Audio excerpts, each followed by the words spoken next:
سیدنا محمد والا آل سیدنا محمد وبارک وسلم۔ قبر سے متعلق چند نبی اکرم صلی اللہ علیہ وسلم کی احادیث آپ کے سامنے پیش ہیں۔ حضرت عثمان رضی اللہ تعالیٰ عنہ سے روایت ہے کہ رسول اللہ صلی اللہ علیہ وسلم نے فرمایا کہ قبر آخرت کی منزلوں میں سے پہلی منزل ہے، اگر کوئی اس میں نجات پا گیا تو اگلی منزلیں اس سے آسان ہیں، اور اگر نجات نہ پائی تو اگلی منزلیں اس سے زیادہ سخت ہیں۔ اور آپ صلی اللہ علیہ وسلم نے یہ بھی فرمایا کہ میں نے قبر سے زیادہ کوئی بھیانک منظر نہیں دیکھا۔ جامع ترمذی کی حدیث پاک ہے۔ اور یہ پہلی منزل تو ہے ہی، آخری منزل بھی یہی ہے، کیونکہ سورہ اعراف کی 7 نمبر آیت میں کہا کہ قیامت میں سب کو قبروں سے اٹھا کر کھڑا کر دیا جائے گا۔ سورہ عبسہ ہے قرآن میں 30ویں پارے میں، اس کی 22-23 نمبر آیت میں بھی اللہ نے قبر میں جو ہے وہ دفن کرانا اس کی مہربانی ہے یہ کہا، اور وہ آخرت میں سے نکالے سب کو۔ سورہ انفطار ہے اس کی 4 نمبر آیت میں بھی قبریں جو ہیں قیامت میں اکھاڑ دی جائیں گی ساری کی ساری، اور لوگوں کو باہر ٹڈی دلوں کی طرح نکلیں گے اپنی قبروں سے، کیونکہ ایک قبر میں کئی انسان ہوں گے، وہاں جو ہے لاکھوں کروڑوں اس طرح نکل کے بھاگیں گے قبروں سے۔ حضرت عائشہ رضی اللہ تعالیٰ عنہ سے روایت ہے کہ رسول اللہ صلی اللہ علیہ وسلم نے مرض الموت میں ارشاد فرمایا، اللہ تعالیٰ یہودیوں اور عیسائیوں پر لعنت کرے کہ انہوں نے اپنے نبیوں کی قبروں کو مسجدیں بنا لیا ہے۔ صحیح بخاری صحیح مسلم کی حدیث پاک ہے۔ اسی لیے نبی نے منع کیا تھا کہ میری قبر کو جو ہے وہ پکا نہ بنایا جائے، اور اس میں مطلب اسے جو ہے عبادت گاہ نہ بنائی جائے۔ تو جو لوگ بھی اب قبروں کو عبادت گاہ بنا رہے ہیں یا سجدے کر رہے ہیں یا ان کی تعظیم کر رہے ہیں، آپ یقین کریں اس میں جو لوگ لیٹے ہوئے ہیں نا، انہیں بھی اس ٹائم آپ کی فاتحہ کی ضرورت ہے۔ آپ ان کے لیے دعائیں کریں، ان کا تو چیپٹر بند ہو چکا، اب تو وہ یہ ضرورت محسوس کرتے ہیں کہ جو زندہ لوگ ہیں وہ ان کی مغفرت کی دعا کریں، اور ہم انہی سے مانگتے ہیں جا کے۔ حضرت جندب رضی اللہ تعالیٰ عنہ سے روایت ہے کہ میں نے رسول اللہ صلی اللہ علیہ وسلم کو فرماتے ہوئے سنا کہ دیکھو پہلی امتیں انبیاء اور اولیاء کی قبروں کو سجدہ گاہ بنا لیا کرتی تھی، تم قبروں کو ہرگز سجدہ گاہ نہ بنانا، میں تمہیں اس بات سے منع کرتا ہوں۔ صحیح مسلم کی حدیث پاک ہے۔ حضرت عبداللہ بن مسعود رضی اللہ تعالیٰ عنہ سے روایت ہے کہ رسول اللہ صلی اللہ علیہ وسلم نے فرمایا، میں نے تم کو زیارت قبور سے منع کر دیا تھا، مطلب قبروں کی زیارت سے، اب تم قبروں کی زیارت کر لیا کرو، کیونکہ اس سے دنیا کی بے رغبتی اور آخرت کی یاد اور فکر پیدا ہوتی ہے۔ سنن ابو داؤد شریف کی، سنن ابن ماجہ کی حدیث پاک ہے۔ حضور نے پہلے زمانے میں منع کیا تھا اسی لیے کہ بھائی لوگ ایسا ہے کہ وہاں سجدے نہ کرنے لگے، لیکن جب دیکھا کہ لوگوں میں ایمان آ گیا، پکا ہو گیا، تو آخری زمانے میں حضور نے اجازت دے دی۔ اس لیے جو ہم آج قبرستانوں میں جاتے ہیں تو وہاں ہمیں عبرت حاصل کرنی چاہیے کہ یہاں جو قبرستان میں رہ رہے لوگ، ہمیں بھی یہیں آ کے لیٹنا ہے ان کے پاس۔ میں نے ایک بار آپ کو ایک واقعہ سنایا تھا کہ ایک بزرگ جو تھے وہ بازار میں کھڑے ہوئے چیخ رہے تھے کہ اللہ سے دوستی کر لو، اللہ سے دوستی کر لو، اللہ تیار ہے، وہ معاف کر دے گا، معاف کر دے گا۔ تو لوگ آ رہے جا رہے دیکھ رہے ہنس رہے ان کے اوپر کہ تو پاگل ہے، دیوانہ ہے۔ مجمع اکٹھا ہو گیا، کسی نے نہیں سنی بلکہ مذاق اڑا کے ان کی اور نکل گئے۔ تو ایک صاحب نے دیکھا کہ اگلے دن وہ قبرستان کے باہر اور وہاں کھڑے ہوئے کہہ رہے تھے اللہ ان سے دوستی کر لے، اللہ یہ تیار ہے، اللہ دوستی کر لے۔ انہیں بڑا تعجب ہوا، انہوں نے پوچھا کہ بھئی یہ کیا کر رہے ہیں آپ؟ کل تو آپ بازار میں چیخ رہے تھے اور لوگ آپ کی مذاق اڑا رہے تھے، آپ یہاں قبرستان کے باہر گئے کہ کل اللہ تیار تھا انہیں معاف کرنے کو، یہ زندہ تھے، انہوں نے اللہ کی نہیں سنی، تو تیار تھا، توبہ قبول کرنے کو تیار تھا، اور انہوں نے نہیں مانی۔ میں ان سے بہت کہتا رہا، آج یہ تیار ہیں قبر میں آنے کے بعد کہ کس طرح ہمیں اللہ معاف کر دے، لیکن آج اللہ تیار ہے۔ اس لیے جب تک آپ لوگوں کی سانسیں ہیں، زندگی ہے، توبہ کا آپ کو اللہ نے موقع دیا ہوا ہے، مہلت دی ہوئی ہے، اب بھی کر لو، اب بھی موقع ہے۔ آپ یقین کرو اگر آپ نے توبہ کر لی، آپ خود محسوس کریں گے اپنے آپ کو ہلکا پھلکا۔ جو لوگ توبہ کرتے ہیں کسی گناہ کے بعد، ان سے آپ ان کا مشاہدہ لے لو کہ انہیں کیسا محسوس ہوتا ہے۔ ایسا ہوتا ہے جیسے اندر سے سب کچھ ختم ہو گیا گناہوں کا معاملہ۔ اور خود حضور نے کہا کہ جن نے سچے دل سے توبہ کر لی وہ ایسا ہے جیسے اس نے گناہ کیا ہی نہیں۔ قرآن میں اللہ نے سورہ زمر کی 53 نمبر آیت میں کہا کہ اے نبی جو اپنے اوپر ظلم کر بیٹھے میرے ان بندوں سے کہہ دے کہ ان سے بڑا گناہ بھی ہو وہ میں ان کے سب معاف کر دوں گا، بس وہ میری رحمت سے نا امید نہ ہو۔ تو اللہ کی رحمت سے نا امید نہیں ہونا، بلکہ اپنے گناہ کو بڑے سے بڑا گناہ بھی ہو تو یہ سمجھنا ہے کہ اللہ کے لیے کچھ نہیں ہے۔ سچے دل سے توبہ ہو، اللہ ڈرامے بازی بھی نہیں آتا، اللہ کو معاذ اللہ کوئی بیوقوف نہیں بنا سکتا۔ اس لیے سچے دل سے اگر آپ کی توبہ ہوگی تو پچھلے تمام گناہ اللہ معاف کر دے گا۔ ایک دو حدیثیں اور سن لیں، انشاءاللہ پھر سوال جواب کریں گے۔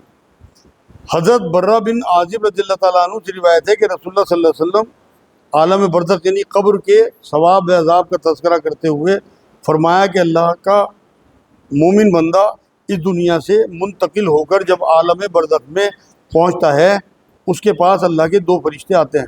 برزخ کہتے ہیں آڑ والی چیز، قبر جو ہے وہ آڑ والی چیز ہے، یہاں سے ہم سے تو چھپی ہوئی ہے اندر کیا کیا ہونا کسی نے کچھ نہیں دیکھا، تو جو ہم سے چھپی ہوئی چیز ہے وہ برزخ ہے، پورا ایک عالم ہے۔ یہ قبریں تو نشان ہے نا اس کے، یہ تو بدن 4-5 دن میں 8-10 دن میں کیڑے مکوڑے سے کھائے جاتے ہیں، روحیں باقی رہتی ہیں جو قرآن میں ذکر ہے علیین سجین، جو بری روحیں ہیں اور جو اچھی روحیں ہیں ان کے الگ الگ مقام اللہ نے بتائے، وہ عالم برزخ ہے، اس کا ذکر نبی اکرم صلی اللہ علیہ وسلم نے بتایا کہ وہ کیا ہے۔ فرشتے آتے ہیں وہ اس کو بٹھاتے ہیں، پھر اس سے پوچھتے ہیں تیرا دین کیا ہے، وہ کہتا ہے میرا دین اسلام ہے۔ پھر پوچھتے ہیں یہ آدمی جو تم میں مبعوث کیا گیا تھا یعنی حضرت محمد صلی اللہ علیہ وسلم، ان کے بارے میں تمہارا کیا خیال ہے؟ وہ کہتا ہے کہ وہ اللہ کے سچے رسول ہیں۔ فرشتے کہتے ہیں کہ تمہیں یہ بات کس نے بتلائی؟ وہ کہتا ہے کہ میں نے اللہ کی کتاب میں پڑھی تو میں ایمان لایا اور میں نے ان کی تصدیق کی یعنی رسول اکرم صلی اللہ علیہ وسلم کی، اور مومن بندے کا یہی جواب ہے جس کے متعلق قرآن مجید میں اللہ تعالیٰ کا ارشاد ہے۔ قرآن میں سورہ ابراہیم ہے، اس کی 27 نمبر آیت میں اللہ نے یہ بات کہی کہ اللہ ایمان والوں کو سچی پکی بات یعنی صحیح عقیدہ اور صحیح جواب کی برکت سے ثابت رکھے گا دنیا میں اور آخرت۔ اس کے بعد فرمایا کہ ایک ندہ دینے والا آسمان سے ندہ دیتا ہے کہ بندے نے ٹھیک بات کہی اور صحیح جواب دیے، لہذا اس کے لیے جنت کا فرش کرو اور جنت کا اس کو لباس بناؤ اور جنت کی طرف اس کے لیے ایک دروازہ کھول دو، چنانچہ دروازہ کھول دیا جاتا ہے اور اس سے جنت کی خوشگوار ہوائیں اور خوشبوئیں آتی ہیں اور جنت میں اس کے لیے حد نظر تک کشادگی دی جاتی ہے۔ اس کے بعد ایمان نہ لانے والے کافر کو موت کا ذکر آپ صلی اللہ علیہ وسلم نے کیا تو فرمایا کہ مرنے کے بعد اس کی روح اس کے جسم میں لوٹائی جاتی ہے اور اس کے پاس بھی دو فرشتے آتے ہیں، وہ اس کو بٹھاتے ہیں، اس سے بھی پوچھتے ہیں کہ تیرا رب کون ہے؟ وہ کہتا ہے کہ افسوس میں کچھ نہیں جانتا۔ پھر فرشتے اس سے پوچھتے ہیں کہ دین تیرا کیا ہے؟ وہ کہتا ہے افسوس میں کچھ نہیں جانتا۔ پھر فرشتے اس سے کہتے ہیں کہ یہ آدمی تمہارے درمیان مبعوث ہوا تھا یعنی کہ نبی اکرم صلی اللہ علیہ وسلم، تمہارا اس کے بارے میں کیا خیال ہے؟ وہ پھر یہی کہتا ہے کہ افسوس میں کچھ نہیں جانتا۔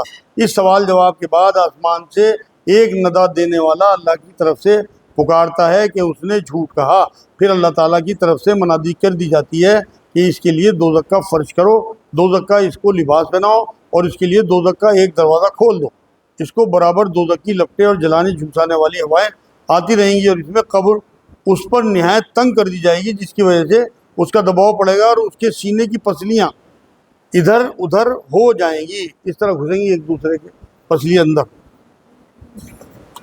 ادھر ادھر ہو جائیں گی۔ پھر اس کو عذاب دینے کے لیے ایک ایسا فرشتہ اس پر مسلط کیا جائے گا جو نہ کچھ دیکھے گا نہ سنے گا، اور اس کے پاس لوہے کی ایک ایسی مونگری ہوگی کہ اگر اس کی ضرب کسی پہاڑ پر لگا دی جائے تو وہ مٹی کا ڈھیر ہو جائے۔ وہ فرشتہ اس مونگری سے اس کے ایک ضرب لگائے گا جس سے وہ اس طرح چیخے گا جس کو جن و انس کے علاوہ ساری مخلوق سنے گی، جو مشرق اور مغرب کے درمیان ہے۔ اس ضرب سے وہ خاک ہو جائے گا، اس کے بعد اسے پھر روح ڈالی جائے گی اور پھر یہ سزا اس کی جاری رہے گی۔ مسند احمد کی حدیث پاک ہے، سورہ مومنون ہے قرآن میں، اس کی 99 نمبر آیت میں برزخ میں پہنچنے پہ دوبارہ دنیا میں آگے نیک اعمال کی بات کریں گے لوگ، لیکن اللہ بالکل نہیں سنے گا، کوئی فائدہ انہیں نہیں ہوگا۔ سورہ مومن ہے، اس کی 45 اور 46 نمبر آیت میں ہے، فرعونیوں کو صبح شام برزخ میں آگ کے سامنے پیش کیا جاتا رہے گا جب تک قیامت برپا ہوگی، اور دوزخ کا عذاب تو سخت ہونا ہی ہے۔ تو ایسا نہیں ہے کہ دوزخ کا جو معاملہ ہے وہ قیامت میں کھلے گا، بلکہ دوزخ آپ کی قبر سے ہی شروع ہو جائے گی۔ جبھی تو نبی نے فرمایا کہ یا تو جنت کے باغوں میں سے ایک باغ ہے قبر، اور یا پھر دوزخ کے گڑھوں میں سے ایک گڑھا ہے، تو اس لیے ہمارا معاملہ ہماری موت سے شروع ہو جانا ہے، اس لیے بہت احتیاط کریں۔ حضرت آج کی آخری حدیث سن لیں۔ حضرت عبداللہ بن عمر رضی اللہ تعالیٰ عنہ سے روایت ہے کہ رسول اللہ صلی اللہ علیہ وسلم نے بیان فرمایا کہ تم میں کوئی جب مر جاتا ہے اگر وہ جنتیوں میں سے ہے تو جنتیوں کے مقام میں اس کو جو مقام ہونے والا ہے وہ ہر صبح شام اس کے سامنے کیا جاتا ہے، مطلب جنت کا مقام۔ اگر وہ مرنے والا دوزخیوں میں سے ہوتا ہے تو اسی طرح دوزخیوں کے مقامات بھی اس کو مقام اس کے سامنے کیے جاتے ہیں، اور کہا جاتا ہے کہ قیامت کے دن جب اللہ تجھے اپنی طرف بلائے گا تو یہ تیرا مستقل ٹھکانہ ہوگا۔ صحیح بخاری صحیح مسلم کی حدیث پاک ہے۔ اس لیے میرے بھائیوں اپنی اس قیامت کا انتظار نہ کریں۔ نبی نے فرمایا ہر انسان کی موت اس کی قیامت ہے، کیونکہ اسی دن آپ کا حساب کتاب قبر میں پہنچتے ہی شروع ہو جانا۔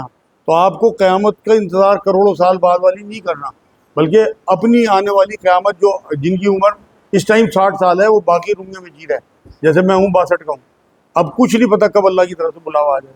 اور ویسے بھی جوانی میں بھی ایکسیڈنٹ آپ نے سنے ہوں گے، بڑی بڑی بیماری ہو جاتی ہے، مر جاتے ہیں۔ تو اپنی آخرت اور اپنی قبر کا فکر کریں۔ نبی اکرم صلی اللہ علیہ وسلم کے بارے میں حضرت عائشہ فرماتی ہے کہ میں نے کبھی نہیں دیکھا کہ نبی اکرم صلی اللہ علیہ وسلم دعا کرتے ہو اور قبر کے عذاب سے پناہ نہ مانگتے۔ تو اس لیے اپنی دعاؤں میں ان چیزوں سے ضرور پناہ مانگا کریں جن سے نبی اکرم صلی اللہ علیہ وسلم نے پناہ مانگی، اس میں قبر کا عذاب بھی ہے۔ حالانکہ حضور تو معصوم تھے، لیکن یہ دعائیں ہم اس لیے سکھا کے گئے کہ ہم سے محبت تھی کہ ہم ان دعاؤں کو یاد رکھیں اور مانگیں۔